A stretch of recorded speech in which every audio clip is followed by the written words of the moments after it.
Ana María Polo había pasado los últimos años alejada de los reflectores, en una especie de exilio voluntario. El peso de tantas historias humanas, de tanto dolor contenido en cada audiencia televisada, había calado hondo en su espíritu. Aquel descanso que parecía necesario se volvió, con el tiempo, una jaula silenciosa. Sin cámaras ni público, sentía que su voz ya no tenía el mismo eco.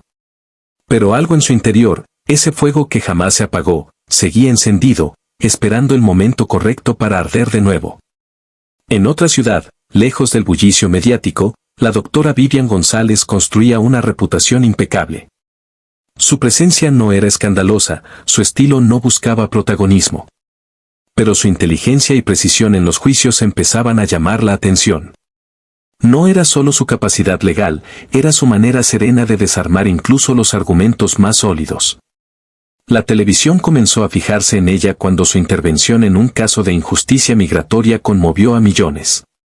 Sin buscarlo, su rostro comenzó a hacerse conocido. Fue entonces cuando una importante cadena televisiva, deseosa de renovar su formato de justicia en pantalla, concibió una idea revolucionaria: unir a dos mujeres brillantes, de mundos distintos pero con un mismo propósito. Un proyecto ambicioso, arriesgado y con potencial de convertirse en un fenómeno. Ana María Polo, la leyenda; Vivian González, la revelación. Al principio, hubo tensión. La energía dominante de Ana María contrastaba con la sobriedad meticulosa de Vivian. No había enemistad, pero sí cautela. Sin embargo, el primer ensayo frente a cámaras cambió todo. Las diferencias se volvieron fortalezas. Donde una se encendía, la otra equilibraba. Donde una hablaba con pasión, la otra explicaba con lógica. La combinación era magnética. El nuevo programa, titulado Veredicto Final, Justicia para Todos, debutó con cifras récord. Las redes sociales explotaron. La audiencia conectó con la autenticidad, con la fuerza femenina que no competía, sino que se complementaba. Parecía el inicio de una era prometedora para ambas. Sin embargo, algo acechaba desde las sombras. Un fantasma del pasado de Vivian comenzaba a moverse con sigilo. Mientras el mundo celebraba esta unión poderosa, una amenaza silenciosa empezaba a abrir grietas invisibles que, más temprano que tarde, saldrían a la luz. El éxito del programa fue inmediato. Semana tras semana, Veredicto Final se consolidaba como una voz autorizada y necesaria. Los casos no solo eran presentados, eran analizados con una profundidad que antes no tenía espacio en la televisión. Ana María y Vivian lograban captar la atención del público no solo por sus conocimientos, sino por su humanidad. Juntas, se habían convertido en un referente de justicia en pantalla. Pero mientras la popularidad crecía, una sombra se alargaba lentamente en la vida de Vivian. Al principio fue un sobre anónimo. Sin remitente, con una nota breve escrita a mano y una fotografía antigua en blanco y negro. Luego llegaron mensajes al celular desde un número desconocido. Todos tenían el mismo tono, amenazante, críptico, como si alguien estuviera desenterrando una historia que Vivian había hecho todo por olvidar. Su reacción no fue de miedo inmediato, sino de contención. Se volvió más reservada, más tensa en los ensayos. Aunque intentaba disimularlo, su mirada perdía firmeza por momentos. Era como si el pasado estuviera respirándole en la nuca. Ana María, con su sensibilidad aguda, notó el cambio. Aunque no hubo preguntas directas, la incomodidad se volvía evidente en los silencios compartidos. En medio de un caso sobre corrupción política, Vivian se mostró extrañamente afectada. Sus manos temblaron mientras leía el expediente. Su voz, normalmente firme, se quebró al final de su intervención. Fue un quiebre breve, casi imperceptible, pero suficiente para que Ana María entendiera que algo grave estaba ocurriendo. Fuera de cámaras, Vivian se aislaba. Dormía poco, hablaba menos. Comenzó a revisar antiguos documentos, a hacer llamadas que evitaba comentar. Sabía que el tiempo se agotaba.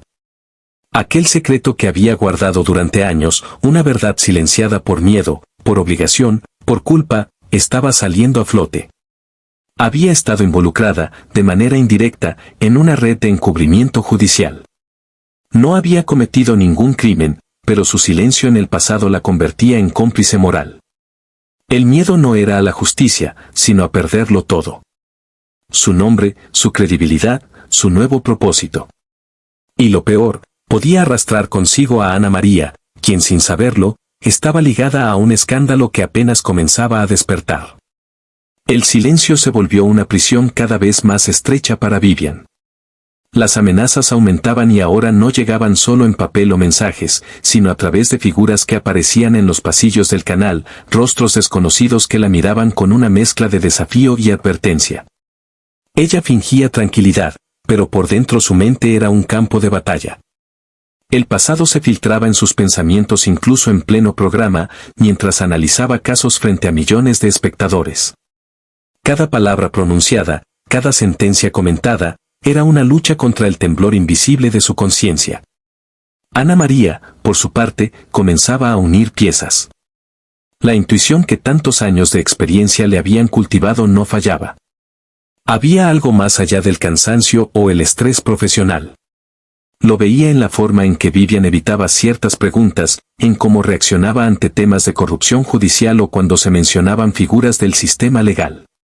Sin pedir permiso, empezó a investigar por su cuenta, revisando hemerotecas, archivos y notas antiguas.